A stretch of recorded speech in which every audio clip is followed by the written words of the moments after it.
সপ্তাহেও আয়োজন করে 2026 সালের রমজান শুরু হওয়ার আগের সপ্তাহেও নির্বাচন আয়োজন করা যেতে পারে। সেক্ষেত্রে সেই সময়ের মধ্যে সংস্কার ও বিচার বিষয়ে পর্যাপ্ত অগ্রগতি অর্জন করা প্রয়োজন হবে। জনাব তারেক রহমান প্রধান উপদেষ্টার এই অবস্থানকে স্বাগত জানান এবং দলের পক্ষ থেকে তাকে ধন্যবাদ জ্ঞাপন করেন। প্রধান উপদেষ্টাও জনাব তারেক রহমানকে ফলপ্রসূ আলোচনার জন্য ধন্যবাদ জানান। আপনাদের সবাইকে ধন্যবাদ। আমরা 7টা কোশ্চেন নিব। আপনারা কোশ্চেনগুলো করবেন হচ্ছে আমাদের national security adviser doctor Khalilur Rahman এবং বিএনপির স্ট্যান্ডিং কমিটির মেম্বার আমির খসরু মাহমুদ চৌধুরী। প্লিজ। আমার একটা প্রশ্ন, জুলাই সনদ নিয়ে কোনো কথা হয়েছে কি আজকের বৈঠকে? বান্ডেল থাকলে প্রতি সেনমানিতে টাকা বাঁচবে। বিকাশ সেনমানি বান্ডেল কিনে জিতুন প্রতি লেনদেনে। না, জুলাই সনদ নিয়ে তো অলরেডি আলোচনা চলছে দেশে, এবং এই ব্যাপারে আমাদের মধ্যে অলরেডি সিদ্ধান্ত আছে যে ঐক্যমতের ভিত্তিতে জুলাই সনদ হবে, এবং সংস্কারের ব্যাপারেও একই উত্তর আমাকে দিতে হয় যে ঐক্যমতের পরিপ্রেক্ষিতে আমরা সংস্কার এবং জুলাই সনদ দুটাই করব। সকলের ঐক্যমতের পরিপ্রেক্ষিতে সেটা সিদ্ধান্ত নেওয়া হবে, এবং এটা আমি নিশ্চিত এটা খুব কম সময়ের মধ্যে আমরা সেই সিদ্ধান্ত নিতে পারব।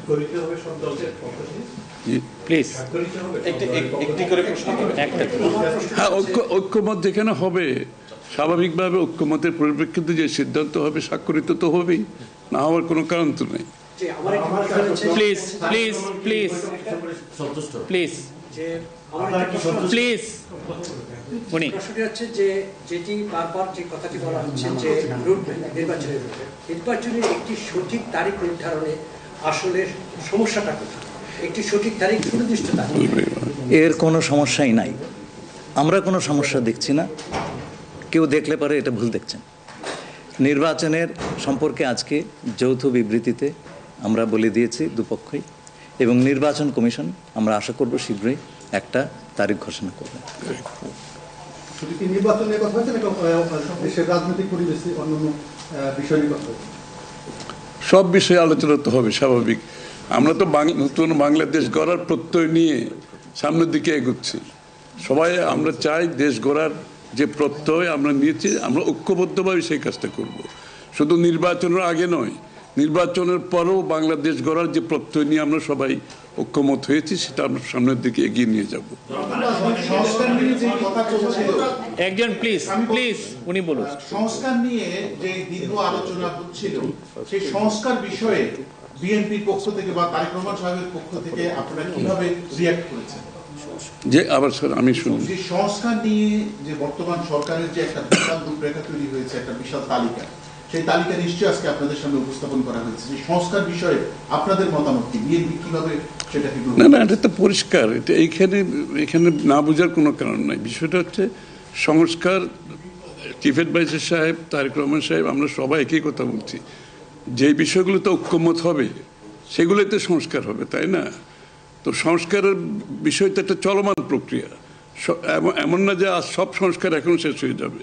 এটা নির্বাচনের আগেও কিছু সংস্কার হবে যেখানে ঐক্যমত হবে, আর নির্বাচনের পরেও সংস্কার অব্যাহত থাকবে। কারণ আমরা যেই দেশ গড়ার প্রত্যয় নিয়েছি, সংস্কারের প্রয়োজনীয়তা সবাই অনুভব করছে এখানে। সুতরাং আগে পরে সংস্কার চলতে থাকবে। Please please please please. আমার হচ্ছে তারেক রহমান দীর্ঘদিন ধরে এখানে অবস্থান করছেন এবং স্বরাষ্ট্র উপদেষ্টাও বলেছেন ওনার দেশে ফিরতে কোনো বাধা নেই। ওনার এই ব্যাপারে কোনো আলোচনা হয়েছে কিনা বা কবে দেশে ফিরতে পারে? এই ব্যাপারে আলোচনার কোনো প্রয়োজনীয়তা আছে বলে আমরা মনে করি না। তারেক রহমান সাহেব যখনই ইচ্ছা উনি দেশে ফিরে যেতে পারবেন। সুতরাং এটা সিদ্ধান্ত উনি নেবেন সময় মতো।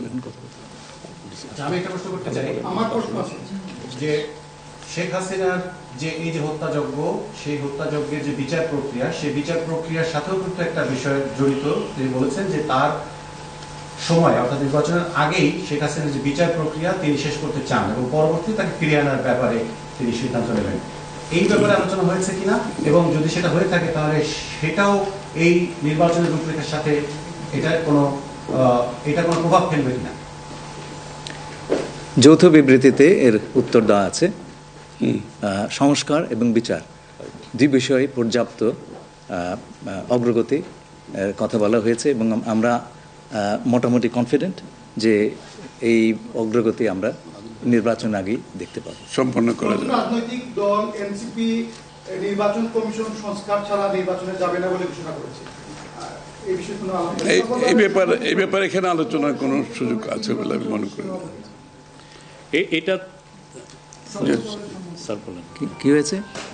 সকল দলের সম্মতিক্রমে নির্বাচনটা অনুষ্ঠিত হবে। আমরা সেরকমই চাচ্ছি।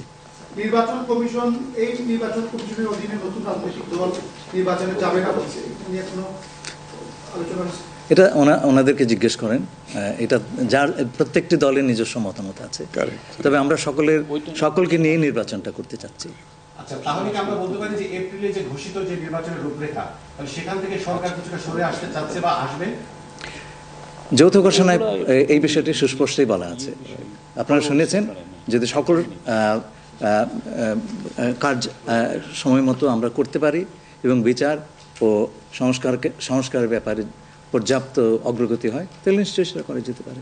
এখানে আমি একটু অ্যাড করি যে ইয়ের সাথে, যে মিটিংটা প্রথমে আমাদের দুই সাইডের ডেলিগেশনের সাথে হয়েছে এবং পরবর্তীতে 1 to 1 ওনারা দুজনে দীর্ঘ সময় আলোচনা করেছেন। আপনারা কি সন্তুষ্ট কিনা? নিশ্চয়ই সন্তুষ্ট, নিশ্চয়ই সন্তুষ্ট। শুধু আমরা তো বলছি নির্বাচনের আগে নয়, নির্বাচনের পরও দেশ গড়ার ক্ষেত্রে আমরা সবাই একসাথে কাজ করতে হবে, নতুন বাংলাদেশ করতে হবে। আর সন্তুষ্ট না হলে তো যৌথ ঘোষণা আসার কথা নয়। এখন যে বিচার প্রক্রিয়া চলছে বিগত সরকারের যেগুলো, আপনি একবার কোশ্চেন শেষ করে দেন প্লিজ। না আর একটা লাস্ট কোশ্চেন নিব, লাস্ট একটা কোশ্চেন নিব। জি, জাতীয় ঐক্যমত্যের সরকার গঠনের বিষয়ে কোনো আলোচনা হয়েছে কি? না, এটা তো নির্বাচন পরবর্তী সিদ্ধান্ত, যারা নির্বাচিত হবে তাদের সিদ্ধান্ত, সুতরাং এখানে তো আলোচনা হওয়ার কিছু নাই। Thank you.